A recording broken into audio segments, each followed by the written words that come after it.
യാത്ര. Elon mask എന്ന് പറയുന്ന വ്യക്തി ചൊവ്വയിലേക്ക് ആളുകളെ കൊണ്ടുപോവുകയാണ്. ചിരി വരുന്നു. കാരണം അദ്ദേഹം തന്നെ പറയുന്നുണ്ട്, വൺ വേ യാത്രയാണ്, തിരിച്ചു വരാൻ സാധ്യതയില്ല എന്ന്. അദ്ദേഹം തന്നെ പറയുന്നുണ്ട്, പോകുന്ന ചിലരൊക്കെ മരിച്ചു പോകുമെന്ന്. ആദ്യം പോകുന്നവരൊക്കെ മരിക്കാൻ സാധ്യത ഉണ്ടെന്ന് അദ്ദേഹം തന്നെയാണ് പറയുന്നത്. പക്ഷെ നമ്മൾ അവിടെ പോയി വളരെ വലിയൊരു സിറ്റി ഉണ്ടാക്കും അത്രേ. ഇവിടുത്തെ ഭൂമിയിൽ ഒരുപാട് ചെലവും സംവിധാനങ്ങളും ഭക്ഷണങ്ങളും എല്ലാം ഉണ്ട്. ഇത് ഉപയോഗിച്ച് പോലും ഇവിടുത്തെ മനുഷ്യനെ ജീവിക്കാൻ പറ്റുന്നില്ല. അല്ലെങ്കിൽ ഇതെങ്ങനെ വേണ്ട വിധത്തിൽ ഉപയോഗിക്കണമെന്ന് മനുഷ്യൻ ഇന്നും പഠിച്ചിട്ടില്ല.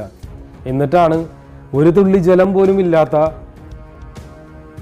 ചൊവ്വയിലേക്ക് പോയി അവിടെ സ്മാർട്ട് സിറ്റികൾ പണിത് ജനത്തെ അവിടെ കൊണ്ടുപോയി താമസിപ്പിക്കാൻ പോകുന്നത്. ഒന്ന് ചിന്തിച്ച് നോക്കൂ. നിങ്ങൾ കുറച്ച് നാൾക്ക് മുമ്പ് ന്യൂസ് പേപ്പറിലും ഓൺലൈനിലൊക്കെ നിങ്ങൾ ഒരു ന്യൂസ് വന്നത് കേട്ടിട്ടുണ്ടായിരിക്കും. ആകാശത്ത് നിന്ന് ചില പൈപ്പ് കഷ്ണങ്ങൾ താഴേക്ക് വീണു, അതിന് അപാര ചൂടുണ്ടായിരുന്നു എന്ന്. നിങ്ങൾ ചിന്തിക്കുക, സാറ്റലൈറ്റുകളിൽ നിന്നോ അതുപോലത്തെ മിഷനറികളിൽ നിന്നോ ഒരിക്കലും അതുപോലുള്ള ഇരുമ്പ് പൈപ്പ് കഷ്ണങ്ങൾ വീഴില്ല.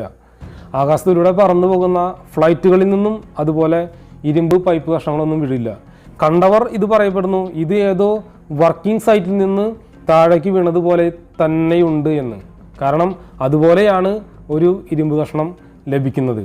അതിനർത്ഥം ആകാശത്തിന് മുകളിൽ ഇവർ എന്തോ ചെയ്തുകൊണ്ടിരിക്കുന്നുണ്ട് എന്നാണ്.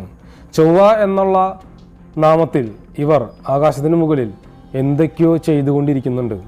അതിൽ നിന്നും വീഴുന്ന വസ്തുക്കളാണ് ഭൂമിയിലേക്ക് പല സ്ഥലത്തും വീണിട്ടുള്ളത്. എൻ്റെ തത്വം ഇതാണ്, ഭൂമിയല്ലാതെ നിങ്ങൾക്ക് വേറൊരു ഗ്രഹമില്ല, വേറൊരു ഗ്രഹത്തിലേക്ക് ആരും പോകാനും പോകുന്നില്ല. 50 വർഷം മുമ്പ് ചന്ദ്രനിലേക്ക് പോയെന്നും അവിടെ നിന്നും കുറച്ച് മണ്ണും വാരിയെടുത്ത് കല്ലും മണ്ണും വാരിയെടുത്തുകൊണ്ട് പോകുന്നെന്നും പറയപ്പെടുന്നു. 50 വർഷമായിട്ടും